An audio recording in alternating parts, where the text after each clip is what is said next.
The hospital room was quiet except for the soft rhythm of machines and the slow, painful breathing of a man who had once filled entire theaters with his voice. It was May 14th, 1990, inside Cedars-Sinai Medical Center in Los Angeles. And Sammy Davis Jr. was nearing the end of his life. Throat cancer had stolen the powerful voice that once electrified audiences across the world, leaving him with little more than a whisper. The energy that once made him dance, sing, and command a stage like no other performer was fading. For weeks, famous faces had passed through the door to say goodbye. Frank Sinatra visited almost every day, sitting beside the bed, holding Sammy's hand and sharing memories from their glory years together. Flowers had arrived from Elizabeth Taylor. Liza Minnelli had softly sung to him during one visit, her voice trembling with emotion. Hollywood was slowly saying farewell to one of its brightest stars. Yet despite all the love surrounding him, Sammy felt the absence of one person more deeply than anything else. There was one friend he desperately wanted to see before the end. One friend whose absence weighed heavily on his heart. Dean Martin had not come. Everyone close to Sammy knew why. Dean Martin was never comfortable with emotional goodbyes. While Frank Sinatra wore his heart openly, and Sammy himself had always been affectionate and expressive, Dean kept his feelings hidden behind his calm smile and effortless charm. He avoided hospitals, stayed away from funerals, and had a quiet rule he followed most of his life. He didn't say goodbye when he knew it would be the last time. Friends often said Dean cared deeply, but he simply couldn't face moments like that. And yet Sammy Davis Jr. was not just another friend. He had been a brother. Their lives had been woven together through decades of music, movies, and unforgettable nights in Las Vegas during the legendary days of the Rat Pack, when Sammy, Dean, Frank Sinatra, and their friends ruled the stage with unmatched charisma. Sammy lay in the hospital remembering those years. He thought about the nights they performed together, the laughter that filled backstage dressing rooms, and the practical jokes they constantly played on each other.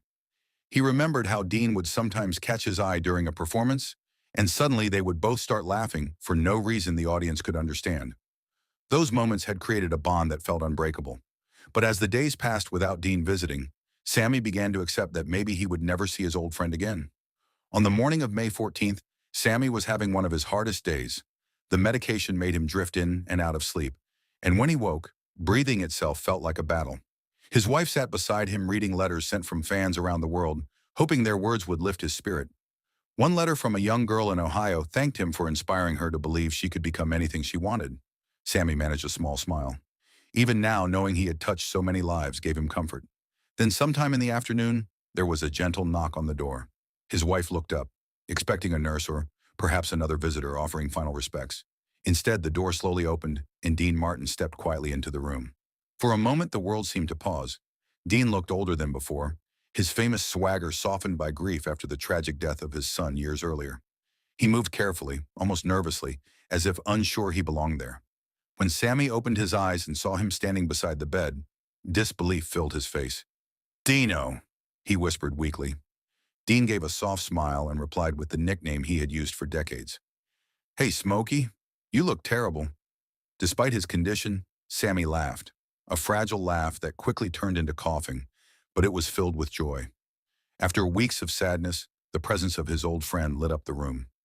Dean pulled a chair close to the bed and sat beside him. For several minutes, they said nothing. They simply looked at each other, letting 30 years of memories pass silently between them. Finally, Sammy managed to whisper, "I wasn't sure you'd come." Dean nodded slowly.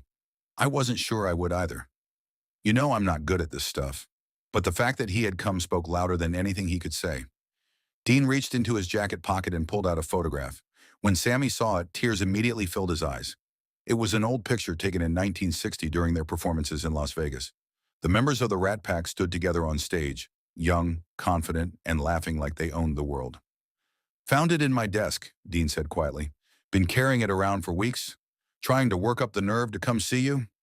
Sammy stared at the image, remembering the night it had been taken. Back then, everything had felt possible. "We were something, weren't we?" Sammy whispered. Dean nodded firmly. "We were everything." Sammy's wife quietly stepped out of the room to give them privacy.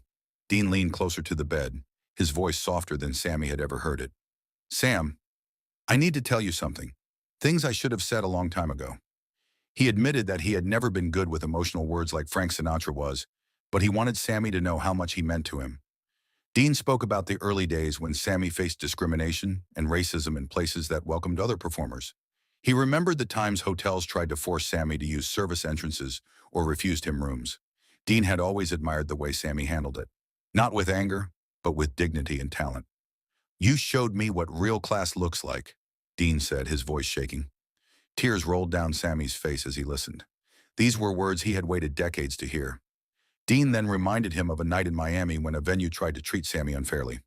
Dean had wanted to fight the whole place, but Sammy had simply smiled and said they should prove their worth on stage instead. "Let's be so good they can't ignore us," Sammy had said. That philosophy had guided his entire life. Dean confessed that he had always been proud to stand beside him on stage. Sammy reached out weakly and grabbed Dean's hand. "You were there when it mattered," he whispered. Dean squeezed his hand gently and then revealed something he had never told anyone before. Years earlier, when personal struggles had nearly driven him away from show business, it was Sammy who came to his house in the middle of the night and convinced him not to give up. "You saved me," Dean admitted quietly. "You reminded me why the music mattered." Both men sat there crying, finally sharing feelings they had hidden for years. Then Dean asked one final favor. If Sammy happened to meet his son Dean Paul in the afterlife, could he keep an eye on him? Sammy smiled through his tears and promised he would. Dean leaned down and kissed his friend's forehead, something he had never done before. "I love you, Smokey," he said softly. Sammy whispered back, "I love you too, Dino." They spent another hour talking and remembering the past until Dean finally stood to leave. At the doorway, he turned and joked one last time, telling Sammy to be ready to sing the next time they met. Sammy laughed gently and promised he would. 2 days later, on May 16th, 1990, Sammy Davis Jr. passed away. Those closest to him said something had changed after Dean's visit. The fear he once felt seemed to disappear, replaced by a peaceful acceptance.